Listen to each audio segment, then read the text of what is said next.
जय माता रानी दोस्तों, आपका अपने चैनल हैप्पी न्यू डे में बहुत बहुत स्वागत है। माँ भगवती देवी दुर्गा, भगवान शिव की कृपा आप तथा आपके समस्त जनों पर बनी रहे। आप हमेशा खुश और निरोग आरोग्य जीवन के पथ पर अग्रसर रहें, ये मेरी माता रानी जी से प्रार्थना है। आज हम दुर्गा सप्तशती के तीसरे अध्याय में सेनापतियों सहित महिषासुर वध का वर्णन करेंगे। तो चलिए शुरू करते हैं। महर्षि मेद ने कहा, महिषासुर की सेना नष्ट होती देख कर उस सेना का सेनापति चिक्षुक क्रोध में भर देवी के साथ युद्ध करने के लिए आगे बढ़ा। वह देवी पर इस प्रकार बाणों की वर्षा करने लगा मानो सुमेरु पर्वत पानी की धार बरसा रहा हो। इस प्रकार देवी ने अपने बाणों से उसके बाणों को काट डाला तथा उसके घोड़ों और सारथी को मार दिया। साथ ही उसके धनुष और उसकी अत्यंत ऊंची ध्वजा को भी काटकर नीचे गिरा दिया। उनका धनुष कट जाने के पश्चात उसके शरीर के अंगों को भी अपने बाणों से बींध दिया। धनुष, घोड़ों और सारथी के नष्ट हो जाने पर वह असुर ढाल और तलवार लेकर देवी की तरफ आया। उसने अपने तीक्ष्ण धार वाली तलवार से देवी के सिंह के मस्तक पर प्रहार किया और बड़े वेग से देवी की बाईं भुजा पर वार किया, किंतु देवी की बाईं भुजा को छूते ही उस दैत्य के तलवार टूटकर टुकड़े टुकड़े हो गए। इससे दैत्य ने क्रोध में भरकर शूल हाथ में लिया और उसे भद्रकाली देवी की ओर फेंका। देवी की ओर आता हुआ वह शूल आकाश से गिरते हुए सूर्य के समान प्रज्वलित हो उठा। उस शूल को अपनी ओर आते देखकर देवी ने भी शूल छोड़ा और महाअसुर के शूल के 100 टुकड़े कर दिए और साथ ही महाअसुर के प्राण भी हर लिए। चिक्षु के मरने पर देवताओं को दुख देने वाला चामर नामक दैत्य हाथी पर सवार होकर देवी से लड़ने के लिए आया और उसने आने के साथ ही शक्ति से प्रहार किया, किंतु देवी ने अपनी हुंकार से ही उसे तोड़कर पृथ्वी पर डाल दिया। शक्ति को टूटा हुआ देखकर दैत्य ने क्रोध से लाल होकर शूल को चलाया, किंतु देवी ने उसको भी काट दिया। इतने में देवी का सिंह उछलकर हाथी के मस्तक पर सवार हो गया और दैत्य के साथ बहुत ही तीव्र युद्ध करने लगा। फिर वह दोनों लड़ते हुए हाथी पर से पृथ्वी पर आ गिरे और दोनों बड़े क्रोध से लड़ने लगे। फिर सिंह बड़े जोर से आकाश की ओर उछला और जब पृथ्वी की ओर आया तो अपने पंजे से चामर का सिर धड़ से अलग कर दिया। क्रोध में भरी हुई देवी ने शिला और वृक्ष आदि की चोटों से उदग्र को भी मार दिया। कराल को दांतों, मुक्कों और थप्पड़ों से चूर्ण कर डाला।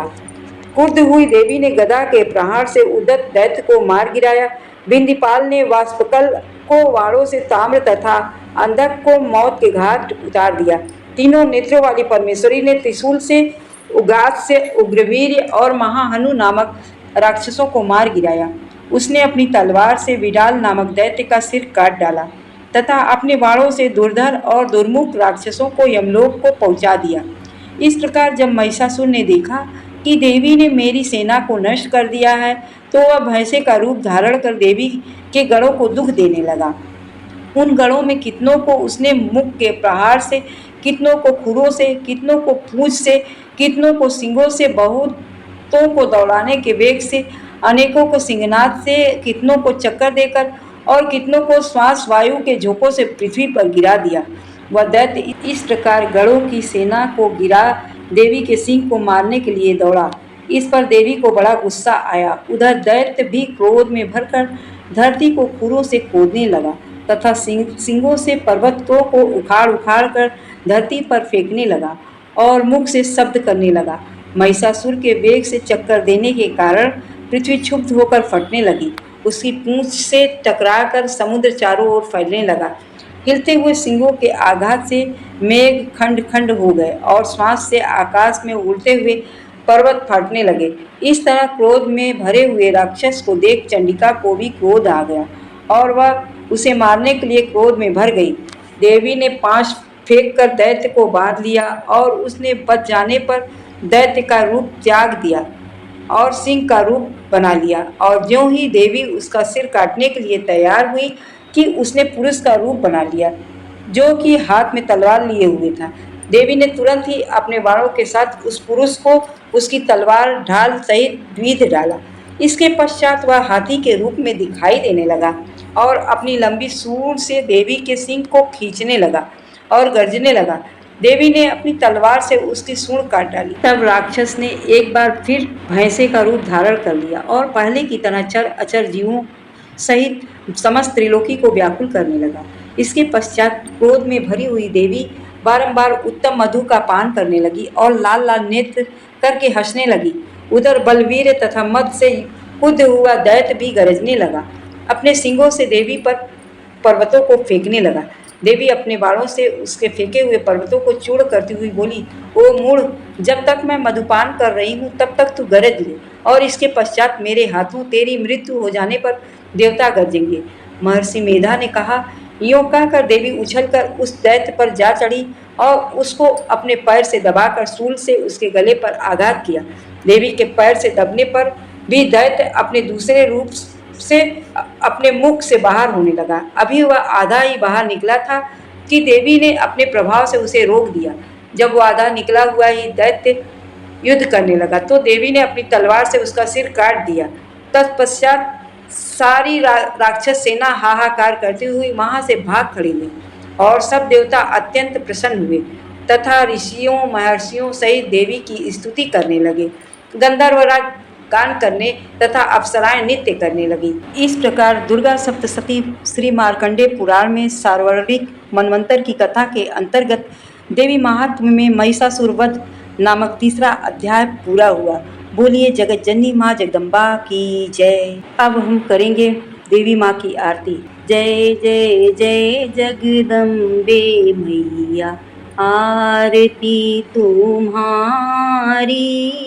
जय जय गिरवर राज किशोरी, आरती तुम्हारी।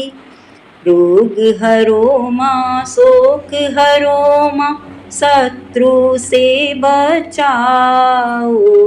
विजय करो माँ, बजे बधैया, आरती तुम्हारी।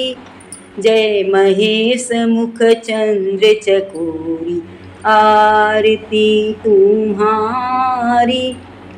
एक भरोसा तेरा मैया, दूजा नहीं सहारा है। राखो मैया मोर सहैया, आरती तुम्हारी। अतुलित तेज बदन पर सोहे, तीहूं लोक उजियारा है। भक्तों का कल्याण करो माँ, आरती तुम्हारी। जय महेश मुख चंद चकोरी, आरती तुम्हारी। जो कोई माँ की करे आरती, कष्ट कभी नहीं पाता है। जो कोई माँ की करे आरती, कष्ट कभी नहीं पाता है।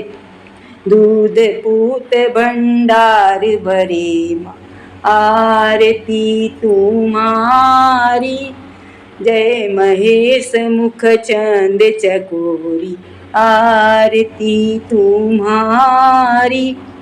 जय जय जय जगदम्बे मैया, आरती तुम्हारी। आरती के पश्चात अगर पूजा में कोई त्रुटि हुई है तो माँ से हम उसके लिए क्षमा याचना करेंगे।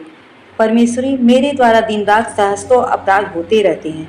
यह मेरा दास है, यूँ समझकर मेरे उन अपराधों को तुम कृपा पूर्वक क्षमा करो। परमेश्वरी, मैं आवाहन नहीं जानती, विसर्जन नहीं जानती तथा पूजा करने की और ढंग भी नहीं जानती। क्षमा करो देवी सुरेश्वरी। मैंने जो मंत्रहीन, क्रियाहीन और भक्तिहीन पूजन किया है वह सब आपकी कृपा से पूर्ण हो। सैकड़ों अपराध करके भी जो तुम्हारी शरण में जा जगदम्ब का कर पुकारता है उसे तुम गति प्रदान करती हो, जो ब्रह्मादिक देवताओं के लिए सुलभ नहीं है। जगदम्बिके, मैं अपराधी हूँ किंतु तुम्हारी शरण में आई हूँ। इस समय दया का पात्र हूँ, तुम जैसा चाहो वैसा करो। देवी परमेश्वरी, अज्ञान से, भूल से अथवा बुद्धि भ्रांत होने के कारण मैंने जो न्यूनता अधिकता कर दी है वह सब क्षमा करो और मुझ पर प्रसन्न रहो। सच्चिदानंद स्वरूपा परमेश्वरी, जगन माता कामेश्वरी, तुम प्रेम पूर्वक मेरी यह पूजा स्वीकार करो और मुझ पर प्रसन्न रहो। देवी सुरेश्वरी, तुम गोपनीय से भी गोपनीय वस्तु की रक्षा करने वाली हो। मेरे निवेदन किए हुए इस जप को ग्रहण करो, तुम्हारी कृपा से मुझे सिद्धि प्राप्त हो। वीडियो आपको अगर कहीं से अच्छी लगी हो तो कमेंट बॉक्स में जय माता दी जरूर लिखें। Thank you friend and take care.